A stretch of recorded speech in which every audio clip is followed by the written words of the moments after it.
Assalamualaikum dan selamat sejahtera semua. Okey, murid-murid semua, pada hari ini kamu akan belajar tentang Unit 3 Haiwan, Kemanusiaan Spesies Haiwan. Okey. Apa yang kamu akan belajar hari ini adalah menjelas dengan contoh ciri dan tingkah laku khas haiwan untuk melindungi diri daripada musuh. Menjelas dengan contoh ciri dan tingkah laku khas haiwan untuk melindungi diri daripada cuaca melampau. Kita tengok, okey, berlindung daripada cuaca melampau. Okey, bagaimana haiwan ni dia nak berlindung daripada cuaca melampau? Cuaca melampau maksudnya kita tengok pada gambar ini, cuacanya masuk cuaca melampau pada gambar ini adalah cuaca yang sangat sejuk. Okey, cuaca yang sangat sejuk. Okey. Haiwan yang hidup di kawasan yang mempunyai cuaca melampau mempunyai ciri-ciri khas pada anggota badan haiwan dan tingkah laku khas untuk melindungi diri dia. Bagaimana haiwan di kawasan kutub melindungi diri dari cuaca sejuk yang melampau? Mari kita fahami situasi di bawah. Okey, seperti yang kita lihat ini adalah salji. Kita tahu salji kawasan bermaksud kawasan yang sangat sejuk. Okey. Beruang kutub berbulu tebal. Itu adalah ciri-ciri dia untuk memerangkat haba agar badannya sentiasa berasa hangat. Maksudnya sentiasa berasa panas. Beruang kutub juga berhibernasi untuk mengurangkan pergerakan bagi mengelakkannya daripada kehilangan banyak tenaga. Okey. Maksud berhibernasi adalah mengurangkan pergerakan bagi mengelakkan daripada kehilangan banyak tenaga. Okey, maksudnya kita tengok ciri dia apa? Berbulu tebal. Okey. Tingkah laku dia apa? Dia berhibernasi. Maksudnya mengurangkan pergerakan. Dia berhibernasi ni maksudnya dia rehat yang lama atau dia tidur yang lama. Contohnya beruang boleh tidur dalam masa 2 sehingga 3 bulan. Okey, untuk mengurangkan pergerakan. Okey. Tengok. Beruang kutub berbulu tebal untuk memerangkap haba agar badannya sentiasa berasa hangat. Okey. Seperti yang kamu tengok tadilah. Okey, penerangan tadi. Okey, info sains hibernasi ialah keadaan bagi setengah haiwan kutub yang tidak aktif atau tidur sepanjang musim sejuk. Itu maksud hibernasi. Dia rehat. Okey, contohnya tengok. Okey, bulu pelepah penguin. Maksudnya yang bulu pelepah penguin yang pendek ni okey, yang pendek dan padat menjadikan kalis air. Bulu yang pendek dan padat juga berfungsi sebagai penebat haba bagi mengekalkan suhu badan penguin. Maksudnya penguin ni dia ada bulu pelepah yang pendek dan padat. Ada bulu pelepah yang pendek dan padat dan menjadikannya kalis air. Okey, bulu yang pendek dan padat juga sebagai penebat haba. Maksudnya bulu penguin ni dia pendek dan tebal. Supaya haba tidak haba tidak banyak keluarlah daripada badan dia untuk memerangkat haba. Okey. Okey, kita tengok seterusnya.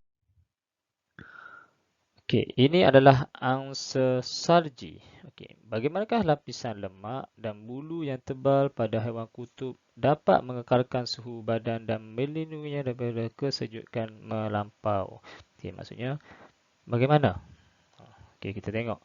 Singa laut dan walrus mempunyai cuping telinga yang kecil untuk mengurangkan kehilangan haba. Maksudnya singa laut dia ada cuping telinga dia kan? Maksudnya singa laut cuping telinga kecil je. Cuping telinga dia kecil supaya tidak kehilangan untuk kurangkan kehilangan haba. Sebab tu telinga dia kecil. Sebab tu kalau kamu tengok orang yang berada di masa musim salji, dia tutup telinga dia.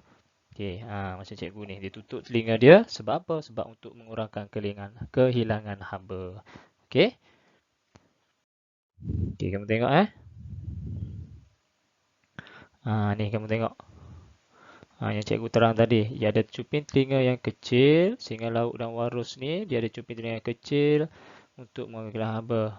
Contohnya haiwan ini juga mempunyai lapisan lemak yang tebal di bawah kulit untuk mengekalkan haba dalam cuaca yang sangat sejuk. Contoh tengok singa laut ni, lemak dia sangatlah tebal.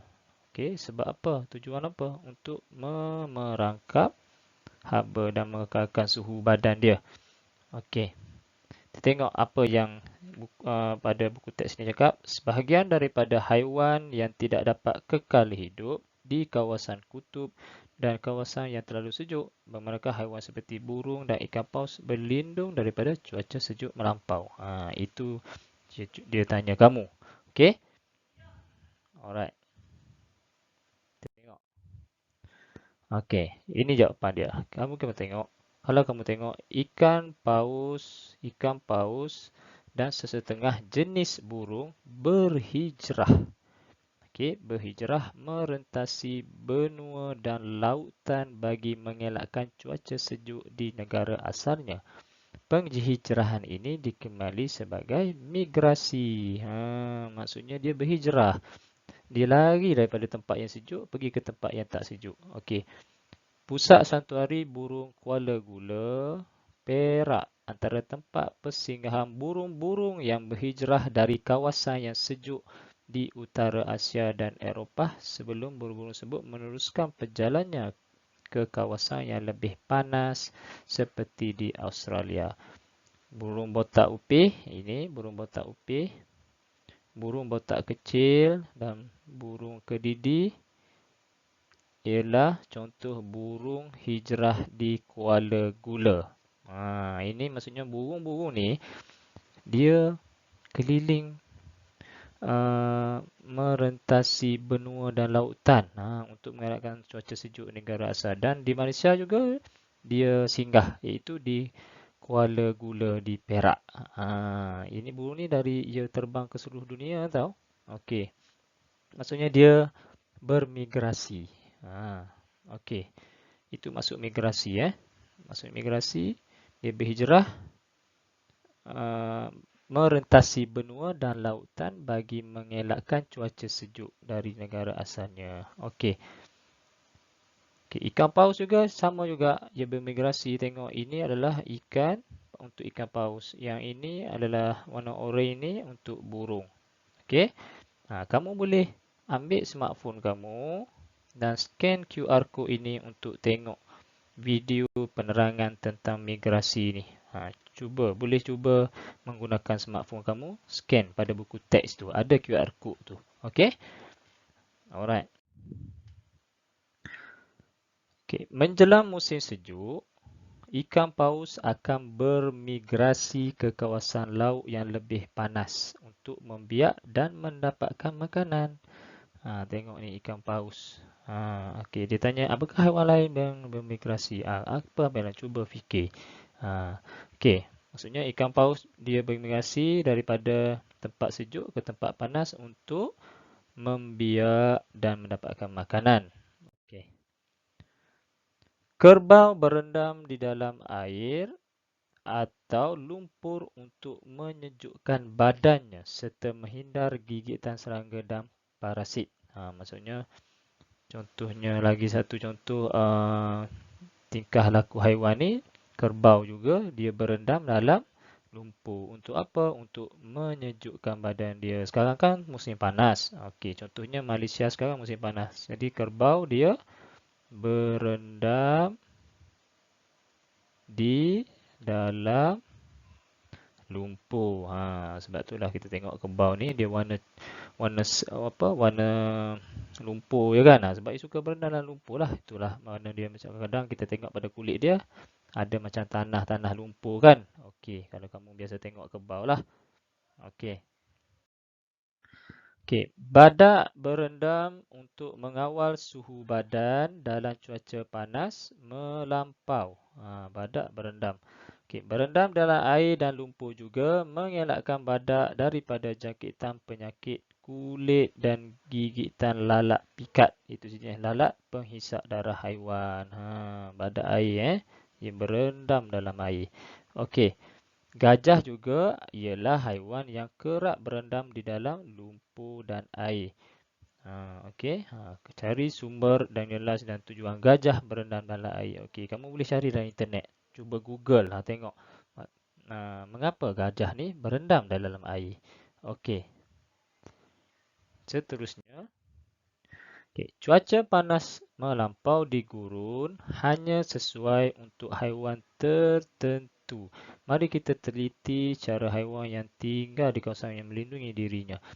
Cuaca di gurun ni dia terlalu panas dan kering tau. Sebab itulah haiwan-haiwan di sini dia ada ciri dan tingkah laku khas yang perlu ada pada haiwan tersebut.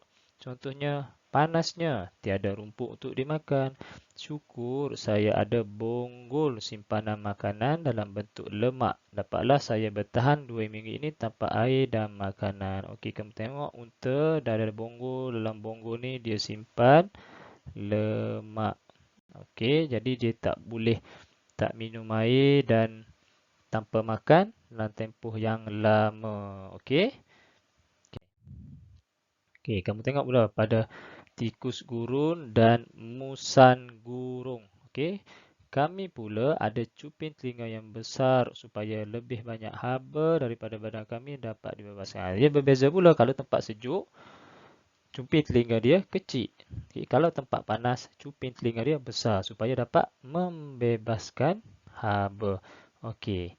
Ciri-ciri khas pada anggota badan haiwan dan tingkah laku khas haiwan dapat membantu haiwan melindungi diri daripada cuaca melampau untuk memastikan kemandirian spesies. Supaya apa? Supaya spesiesnya tidak pupus. Itulah tujuan kemandirian spesies. Tujuan ciri-ciri khas dan haiwan melindungi diri pada cuaca melampau ni. Dan tingkah laku khas. Okey. Bagaimanakah ciri-ciri khas pada anggota badan haiwan dan tingkah laku khas haiwan melindungi diri dari cuaca melampau? Okey, macam mana? Kamu kena tahu, cuba kamu fikir apa yang telah kamu belajar pada topik ini. Maksudnya, apa yang kita belajar hari ini adalah haiwan dia ada ciri khas dan tingkah laku khas untuk melindungi diri daripada cuaca melampau, iaitu cuaca panas yang melampau ataupun cuaca sejuk yang melampau. Okey.